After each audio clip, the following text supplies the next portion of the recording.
Greetings, friends. I am Matthew Knabe, licensed professional counselor. You are listening to Experience Emerge. Today, we will dive into another conversation about the broken and fractured aspects of our lives. Then we will discuss how we put these pieces back together again to find rest and live free. C.S. Lewis once said, "Miracles are a retelling in small letters of the very same story which is written across the whole world in letters too large for some of us to see." In today's episode, we are going to explore a story in hopes to gain a little bit of perspective on those larger letters. Well, as October comes to an end, our theme of honoring pastors is coming to a close, but the idea certainly needs to continue. Today, we discuss some of the things that pastors and leaders of our churches need to be mindful of, and what our congregations can be aware of concerning the strenuous task of leading a church. I have the honor of having a conversation with someone I truly admire and have had the opportunity to work with over the past few years. To say that he is a leader, an intellectual, and really just a funny guy in general is an understatement. He has been a huge influence on my young career at Emerge Ministries and someone I look up to. Please welcome to the show, Dr. Richard Serbin. It is a pleasure to be with you, to join you. I have been working alongside you at Emerge Counseling Ministries now for a couple of years, but I have actually been on staff there for 22 years now.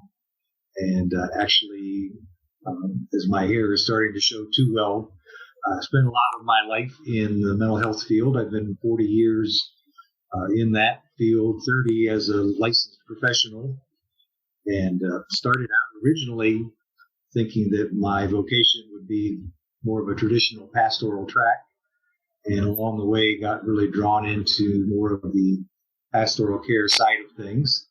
So got my training in clinical psychology, got to my doctorate and got licensed, and was fortunate enough to have an opportunity to come to Emerge because I have a real special heart for pastors and their families, because prior to my going into ministry, I grew up in ministry as the son of a pastor. So it's kind of been my life, and there's a very special spot in my heart for it.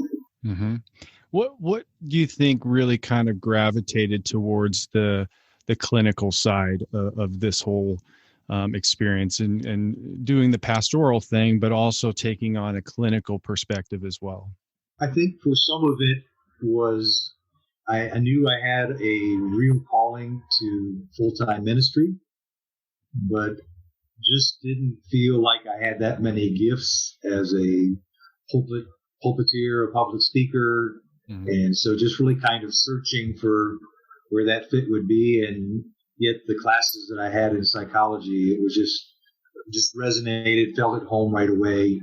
Mm-hmm. And if you happen to have a good aptitude for science and those kinds of things. And so it just felt like a very natural fit to the gifts that the Lord gave me.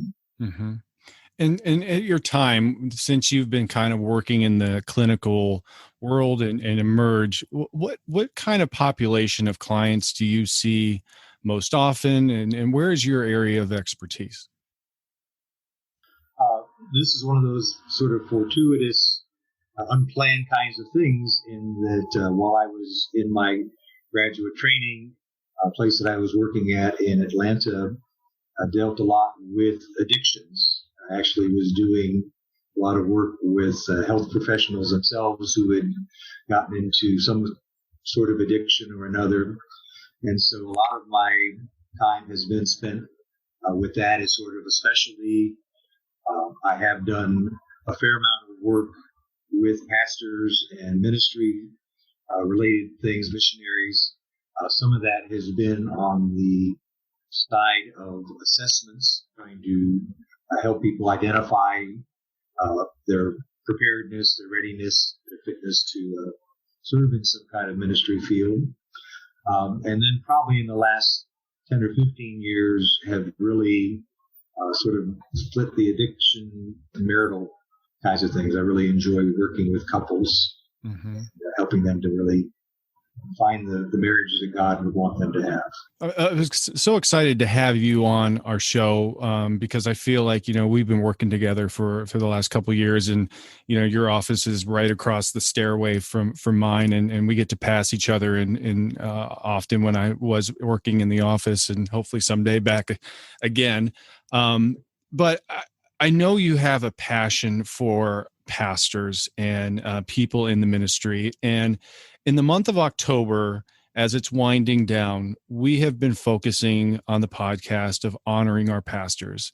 And we had a conversation with one of our board members, Jason Torville, in our last podcast, kind of talking about his experience as a pastor and being from a long lineage of pastors. And today I wanted to bring you on because I know you have that connection, but then you also have a little bit of a clinical perspective on talking a lot about different things that maybe pastors aren't thinking about. Maybe there's people in the ministry that are wearing down. I mean, for certain, this has had to been one of the most difficult years for churches. And we talked a lot in the last podcast about, pastors who are walking away from the pulpit because this is not what they signed up for. So I wanted to kind of open up the conversation to continue honoring pastors and get a little bit of perspective from you and some of the thoughts that you would have from a clinical view. Okay. Sort of forgot when I was sharing the intro, the Lord does have kind of a good sense of humor in that once I came to Emerge, I also eventually did end up as a credential holder on a pastoral staff. So I actually wear a couple hats even now. And so as I'm helping pastors, I also live it, I'm very familiar with October being sort of Pastor Appreciation Month. And if there's any year in which that has probably been appropriate, trying to figure out how to steer your conversation through a pandemic has just been so hard to try to respect and be good citizens and not put people at risk, and at the same time to try to help people keep connected. And so very stressful. Mm-hmm. And that's one of the things that a lot of times in my work with pastors that is not appreciated. A lot of people sometimes say, well, what's the pastor do between Sundays when he speaks for a half hour or 40 minutes, and don't realize the multiple roles the pastors play once they're off the platform. Mm-hmm. They are doing a lot of things related to counseling. They teach, they mentor, they are doing things oftentimes to connect their church to the larger community in some kind of outreach kind of way.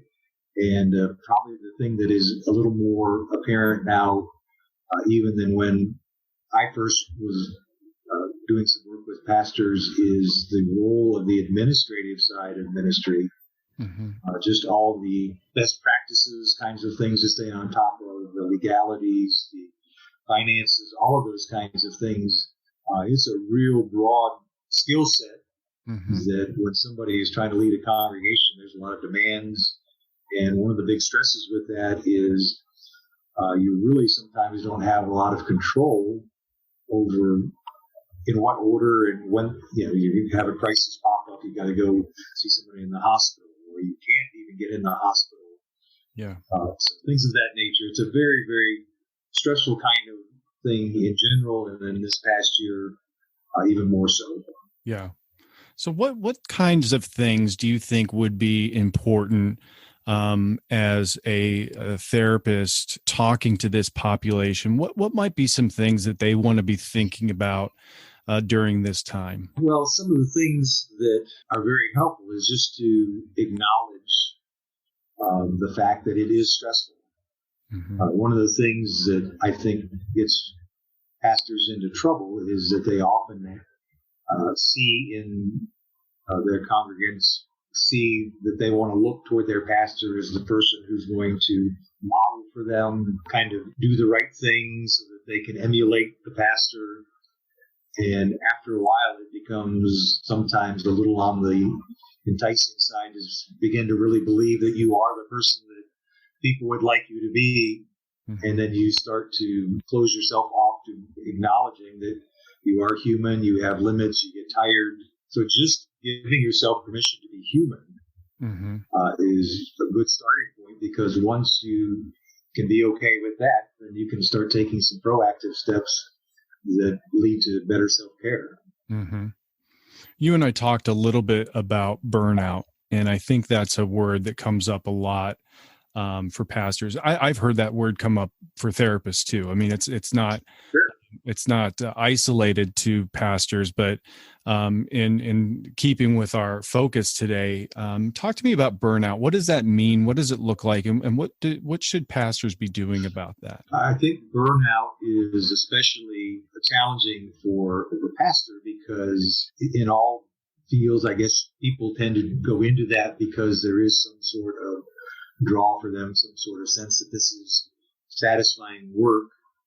But most often for pastors or ministers, in addition to feeling like this is a good fit, there is almost a sacred sense of divine call too. And the idea being, if I'm called to this, even if I'm feeling tired or overwhelmed, if I somehow don't continue on with it, then I am somehow offending the Holy Spirit. I'm letting God down. And so they stay in it because they want to stay true to what they feel has been their calling. But because of all the demands and some of the things that sometimes arise within a church setting, burnout is that state where, in essence, you sort of lose that passion and satisfaction, and what you're aware of is just this routine and going through the motions, and kind of that empty feeling of I'm trying to do the right thing, but there's just no real inner sense of well-being or satisfaction in the doing of it. Are there specific signs that maybe pastors should be mindful of and going, you know what, I might be getting to that point, or maybe I'm over beyond that point of burnout? What would that look like? What signs would we be looking for? I do think it's in some ways a lot like some people who are beginning into the stages of depression, in the sense that there's sort of this loss of enjoyment in usual activities. So things that were once meaningful no longer seem to have the same kind of satisfaction, or the responsibilities, again, it's done primarily out of obligation rather than what they used to know in terms of I really want to engage people. The other kinds of things that you start to see a lot of times are the fatigue that sets in, and they start, that's again like depression. One of the things is the things that probably can be the most helpful to a person become the things the person least feels like doing. And so they tend to not pay attention to health kinds of things like diet and exercise. They sometimes find themselves drawing when social isolation is something that only enhances burnout. And so they find themselves moving away from healthy practices rather than engaging the healthy practices. Yeah, a lot of kind of what I heard in there is like motivational things start to change or diminish, that drive or that fire. Yeah. To do something like a ministry, you have to have that fire, that determination, that drive. And when you feel like that's kind of being burnt out, I think that's a pretty critical sign of like, getting into that profession. It's a calling. It's not like you just walk into, I think I'll be a pastor today. It's like, no, there's something that urges inside of you that brings you into a profession like that. And when that feeling starts to dissipate and it's like, oh, I don't want to do this today, or I don't want to work on my sermon today, those would definitely be signs, I think, that fatigue. Absolutely. Yeah. Yeah. One of the things that I think is really maybe unique to ministry is this, a lot of times somebody who is moving towards burnout has maybe lost their own personal disciplines in terms of reading the scripture. They're still reading the Bible for their sermon, but as far as doing it for nurturing their own health and soul, It's kind of like those that they don't seem to have time or they've lost the ability. So again, it's almost more of a professional duty rather than something that is life-giving to them. Yeah. I think also too, whatever the home life looks like is going to be really imperative to the mental health and state. If things at home aren't going well, that could be indicative of that as well. I've heard a lot of pastors like, the signs of burnout. You don't necessarily see them at church first; you see them at home first. Yeah, that's a great point, Matt, because we talked earlier about the difficulty sometimes for pastors to admit to themselves the fact that they are limited, and so they just kind of continue to be good soldiers. And usually it's when somebody else in the family system begins to sort of say this isn't working, or maybe in the case of a child, they're not going to use words to say it. They may just start having some real issues, and at that point, it's no longer able to just be ignored because now the whole family system is really starting to show signs of distress. So in this scenario where you'd mentioned earlier, just being able to get to the point of recognizing he's human or she's human, and, it's okay to be stressed. At what point or what are the things that you would look for them to start thinking about maybe finding a therapist? Thankfully, that's something that in the 25 years or so that I've really been working within a church-type atmosphere, it's become easier for pastors to feel free to say good or it's okay to seek out assistance outside with a counselor. Some of them are more conservative brethren for a while thought that was in some ways a sign of spiritual weakness rather than a strength. Mm-hmm. And so that I think pastors feel a little more freedom in terms of the signs. I think it is one of those things where you recognize that life has rhythms, and every pastor in a while is going to have maybe a period of time where some of the activities of their calling are not feeling very rewarding, but it's when it begins to sort of be, again, a protracted period of time, when they begin to start to have some of those physical kinds of symptoms. Maybe their sleep is disrupted, or they see themselves using unhealthy kinds of things to cope, anything from food to sometimes substances, other kinds, and by substances it may be energy drinks, just things like that aren't necessarily street drugs, but they come to sort of rely on that as the way to try to get through the day.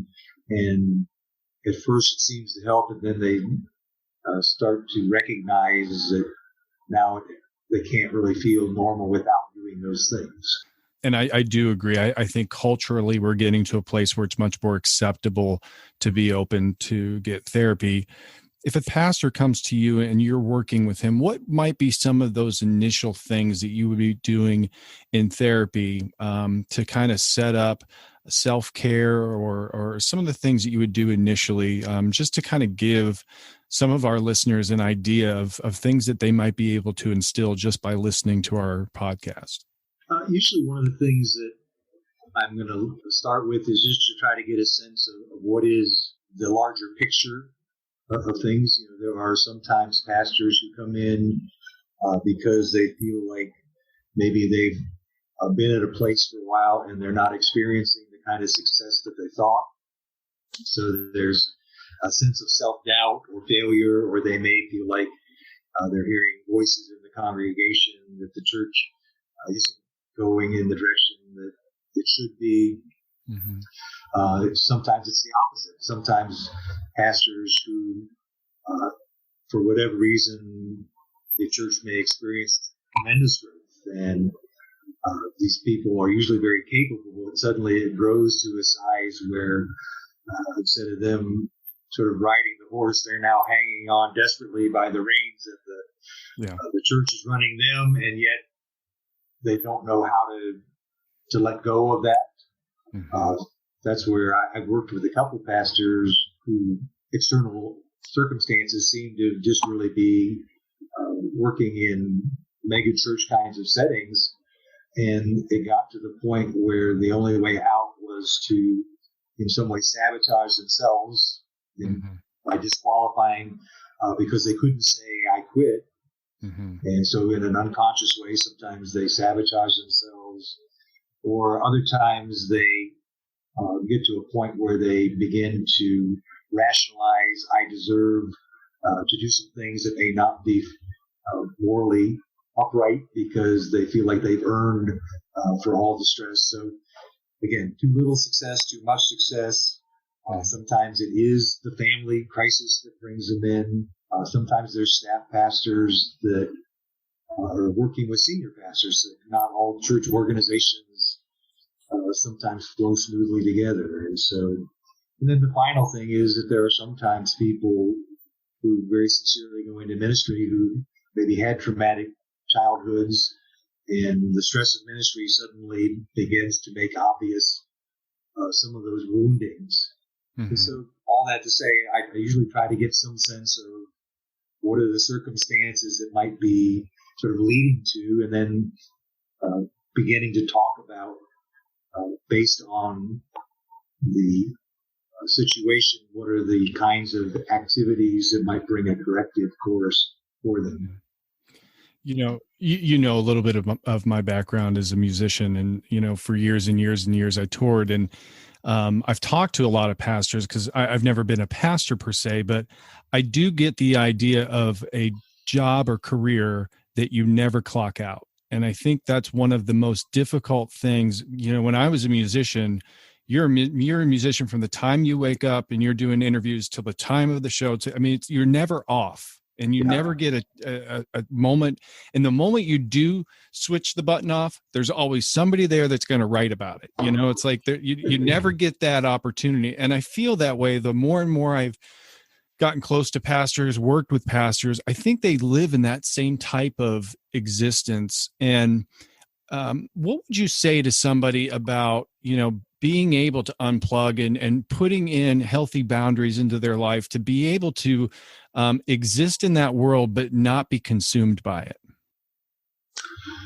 Yeah, I think in terms of, if we look at the actual research that's being done, and there's a lot of actual good study going on right now that's yielding some good insights.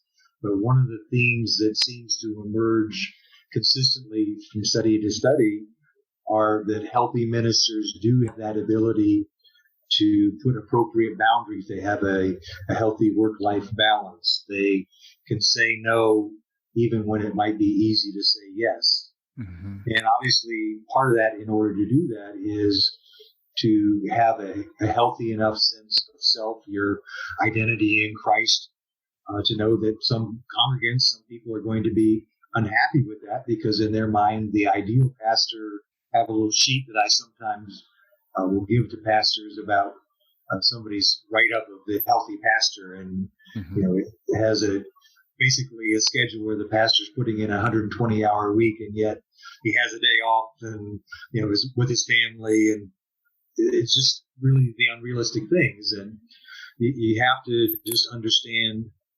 sometimes you're going to make a decision in ministry. Most times maybe is a better way to say it. And somebody isn't going to be happy. Yeah. Yeah, I think it's really important. The times that I've worked with pastors who are dealing with some burnout or just, exhausted, we take a look at snapshots of what a week would look like. And, the pastor's week, I think, is very critical. And if you don't have healthy boundaries around that week, you can work 7 days and not blink twice about it. It's like, I think it's very important. We talked about in the last episode, but I want to reiterate, you have to have a Sabbath day.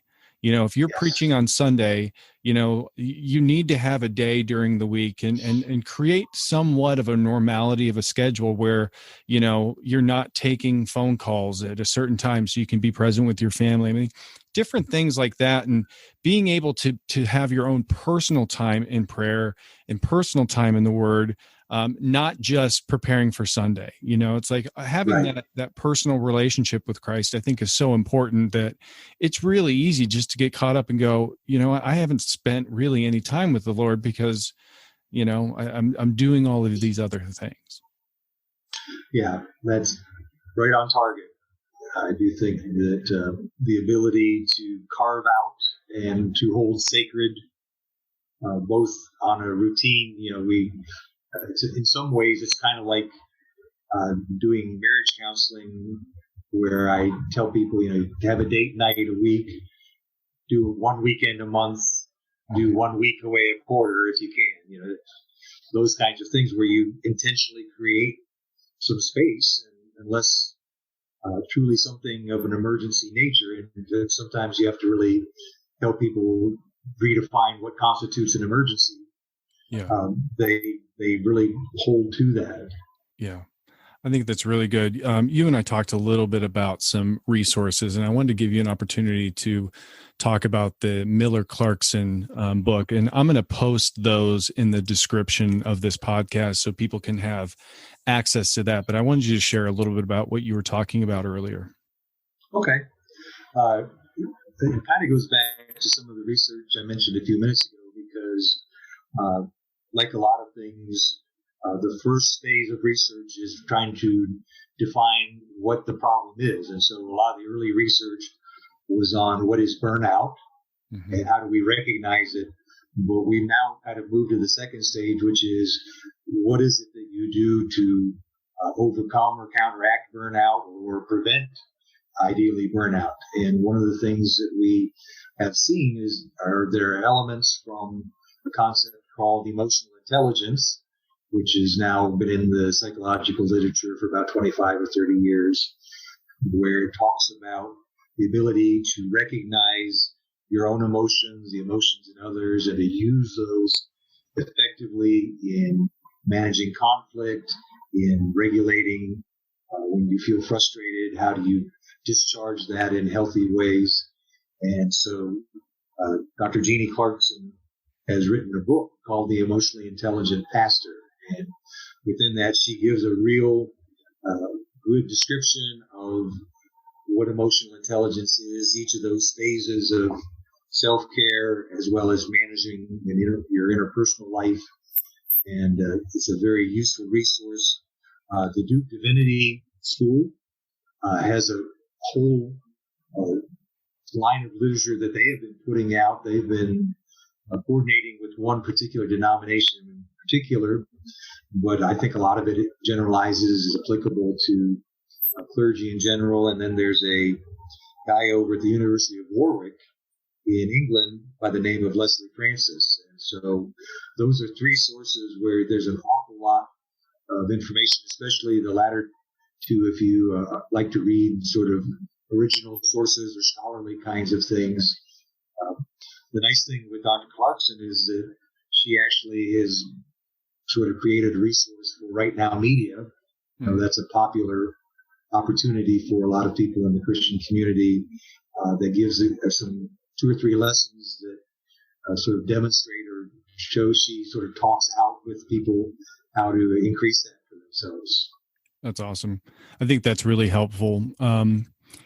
Dr. Serbin, is there anything else that you would like to say to pastors, and give you an opportunity for just kind of like a last note to send us off? And what would you like to say to them?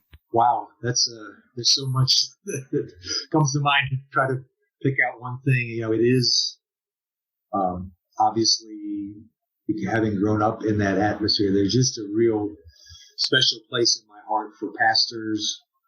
Some of the people who have been the most influential people in my life have been people who were in pastoral roles. So I personally want people to know that part of what drives me to want to be a resource for them is just my appreciation for what they do, and to say a big thank you, because sometimes pastoring can feel pretty thankless.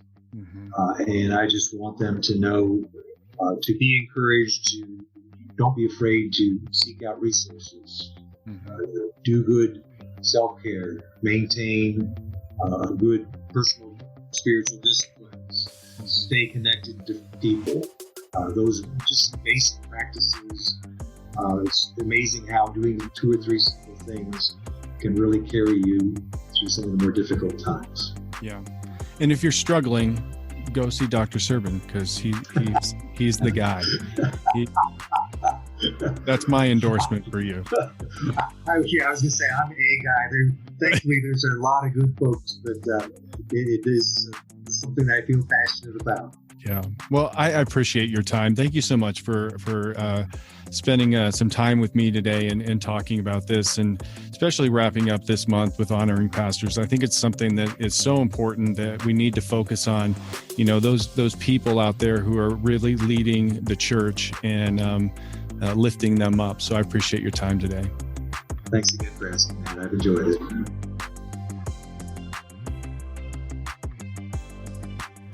Well, what a great guy.